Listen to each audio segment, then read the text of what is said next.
My wife is autistic and is excessively flirting with her coworker, and I feel like I'm being gaslit that she's not.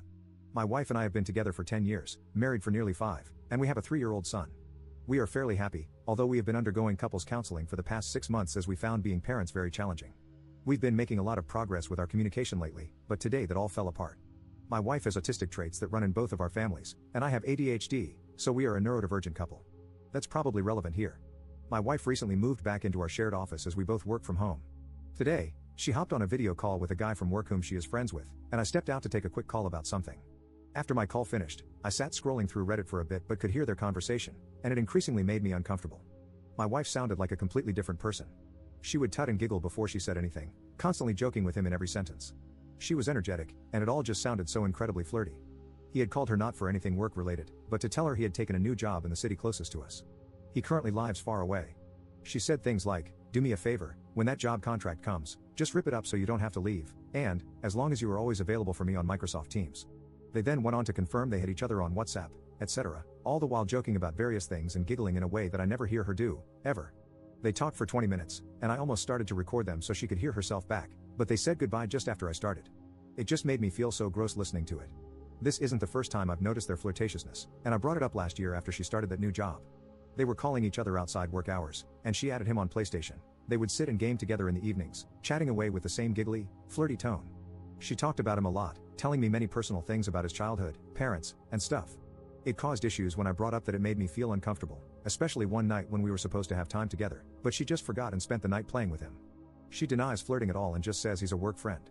Around that time, she traveled to the central office, and I know he had invited her for dinner at his place, which hadn't happened in the end, I think because I said I wasn't comfortable with that. They did end up still going for dinner in the city together, though, as friends. The thing is, I'm not a jealous person.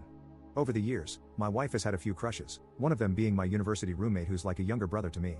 It's kind of a running joke that they both fancy each other a bit, and I genuinely don't mind and think it's funny. We joke about having intimacy with him one day, etc. I do know that she is prone to the occasional crush, and I don't take it seriously, but once or twice over the decade, I have felt like I had to point out some boundaries. So, back to today, after they finished their call, I said, "Hey, can I talk to you for a minute?" When I mentioned that she probably wouldn't like what I was about to say, she immediately got defensive, walked off, and said she wasn't going to have this conversation. Since I hadn't even said anything yet, that intuitively tells me that some part of her knows that the way she was talking was probably a bit inappropriate. I got upset and said I was feeling uncomfortable with the way she was talking with him again, that it sounds like heavy flirting to me.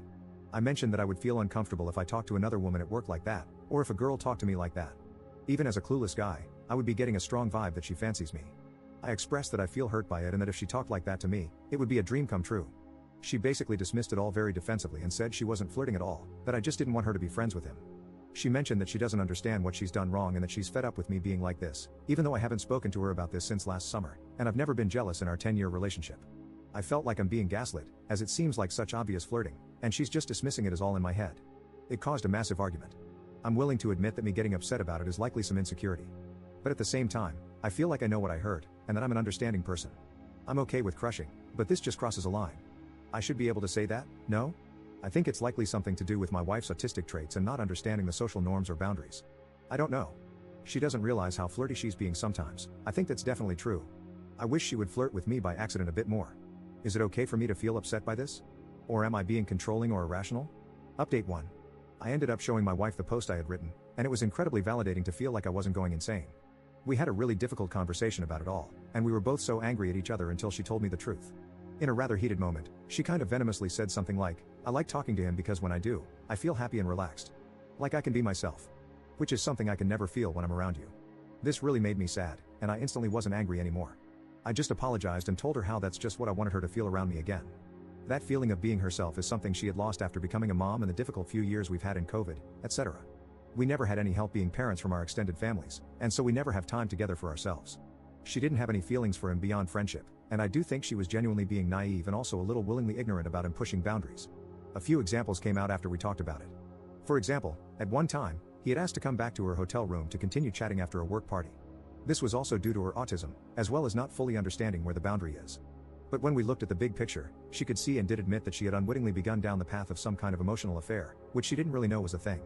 She took responsibility for this and did stop talking to the guy, telling him that she would only be talking to him if required for work purposes from then on. He left that job very shortly after, so that was also easier for us. Funnily enough, it did come out after he left that he had made some advances and been awkward with a few other of my wife's colleagues. People noticed at work that my wife had stopped being friendly with him and were asking, was it because he was being awkward with you as well? Kind of thing. We talked a lot in counseling about it. I think a massive problem that I had to acknowledge was that she had got to a place where she expected me to be angry and irritated by things, because that is definitely something I have struggled with. So she had begun hiding stuff in fear of how I would respond. She didn't feel like she could talk to me about stuff. When she did admit to her wrongdoings and acknowledged she had begun to push me away and prioritize things above our relationship, she was surprised at how kind, patient, and forgiving I was. I was surprised too. We kind of figured out that a lot of the anger and irritation were often because I could tell that I wasn't getting the whole truth. That's all I wanted, her to be straight with me so I know where I stand. That, and my feelings to be acknowledged, both of which are a massive trigger for me. We started doing things like having a take back of the day where if one of us said or did something we later regretted, then we could apologize and call it our take back. And we both agreed that we would forgive and forget those, with no exceptions. We found that it worked amazingly to develop compassion and understanding for one another.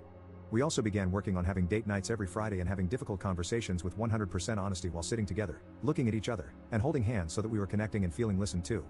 This was prescribed by our therapist because she told us that when we both get triggered, we have a tendency to dissociate, turn away from each other, and get stuck in a place where we can't hear what the other is saying.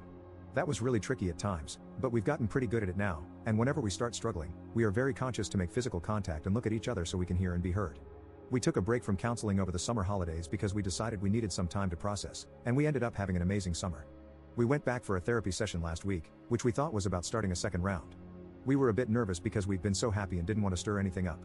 But the therapist could see how happy and good things have been, so she told us not to come back, not unless we wanted to in the future. And it's true, we have been the happiest we have ever been. We are really close again. Our communication is so much better. Our understanding and compassion for each other and our quirks, triggers, etc., are at an all-time high. We look out for when the other is struggling and step in where we can. When we miss it and the other has a meltdown or does something unkind, we are much better able to forgive and forget using our take-backs, and just having more understanding and compassion for each other's strengths and weaknesses. I think it's fair to say that although some boundaries were being crossed, my wife was only at the very beginning of the path that leads to a full-blown emotional affair. Nothing had really happened. And there were no feelings my wife had beyond an exciting friendship with someone who gave her some nice attention, though he definitely had ulterior motives. So we were lucky to catch it when we did. That being said, the root cause was definitely our bad communication, negative behavioral loops that we had gotten into, and the degradation of our romantic relationship from becoming new parents over the last 4 years. There was a lot to learn and a lot of effort and willingness required on our parts to fix the issue and move forward. Hopefully, some of you can read this and learn a few things to help your relationships. If I had to recommend one thing, it would be the take back of the day.